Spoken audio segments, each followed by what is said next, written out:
Un débat, une rencontre avec 3 candidats dans le cadre de cette élection législative sur la 2e circonscription des Hautes-Pyrénées ont accepté d'être autour de cette table.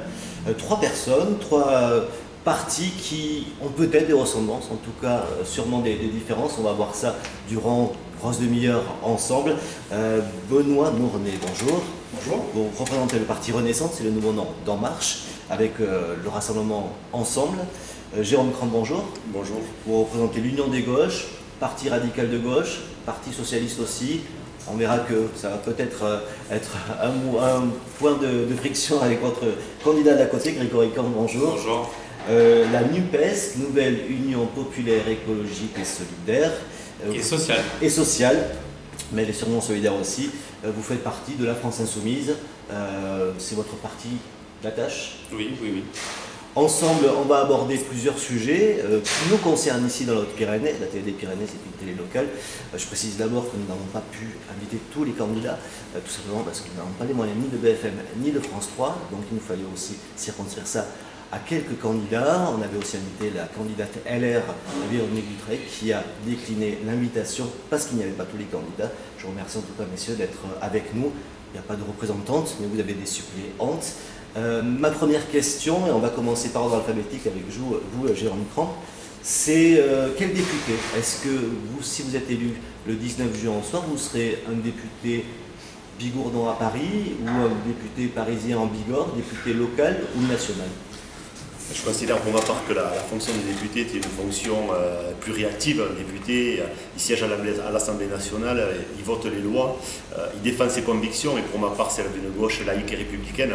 Mais un député pragmatique et proche du quotidien, il doit également avoir un ancrage territorial profond. Il doit maîtriser les acteurs de ce qui font la vie de son territoire, que ce soit les acteurs économiques, le monde associatif, les collectivités que je connais bien par ma fonction de maire, qui sont des éléments essentiels, des ingrédients qu'il faut avoir en tête à chaque fois qu'il s'agira de prendre une décision dans l'hémicycle, être capable de mesurer les impacts de chaque décision sur son territoire. C'est pourquoi, pour moi, il est indispensable de lier ces deux, je dirais, modes d'exercice.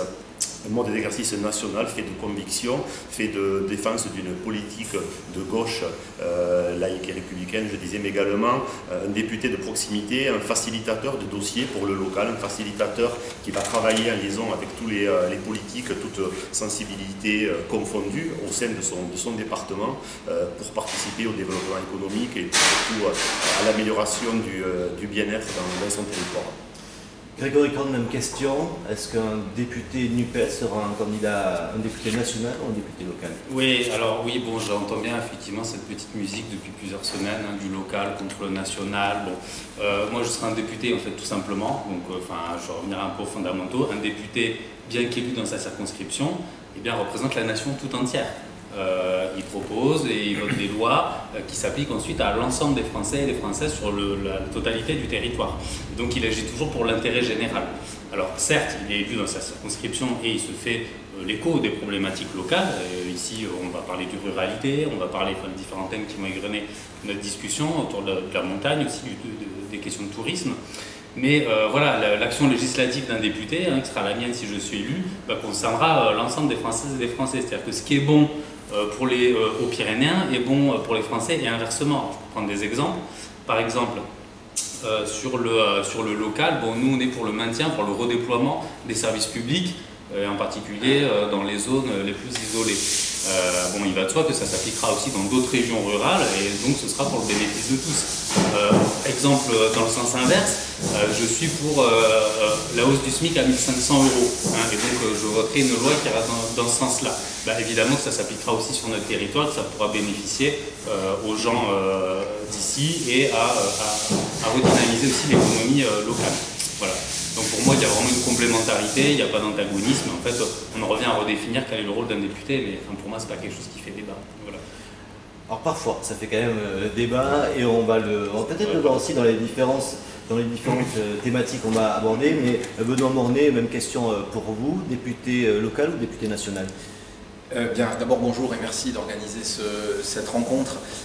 C'est les deux, voilà, évidemment c'est les deux. Je pense que nous sommes, avec Gaël Valin, des candidats qui nous voulons des candidats utiles au projet du président de la République, donner une majorité stable au pays, agir sur la suite de l'élection présidentielle, pour l'indépendance industrielle, alimentaire du pays, pour le plein emploi et le pouvoir d'achat, pour la neutralité carbone, pour les services publics pour tous, et puis une nouvelle méthode démocratique plus implicative. Et puis en local, ces priorités nationales y font écho, la santé, la toute première de ces priorités, l'accès aux soins, l'attractivité, c'est vrai pour les soignants, c'est vrai aussi pour les entreprises, les industries, le commerce de proximité, la défense de nos agriculteurs, et puis les mises en œuvre des plans de relance et du volet enseignement supérieur. Donc je n'oppose pas les deux, le député du mardi au jeudi, il est à Paris et le reste du temps, il est ici. Moi je serai bigourdan à Paris et bigourdan comme je suis ici également. Alors on va commencer à aborder les différents sujets, 5 thématiques que j'ai très arbitrairement retenues. Vous aurez à la fin une carte blanche pour décider d'un thème qu'on n'aurait pas abordé, que vous souhaitez mettre en avant. On va parler de santé, de pouvoir d'achat, d'agriculture et de circuit court. On est ici, je le remercie d'ailleurs chez Plaveroy, qui est un peu le symbole de ce qui est peut-être la nouvelle agriculture, les nouveaux formats de circuit court dans des territoires comme le nôtre. Alors aussi le transport, qui sont importants pour nos territoires au quotidien comme pour nous désenclaver, et puis bien sûr l'avenir de Haute-Pyrénées qui est toujours un débat. On va commencer avec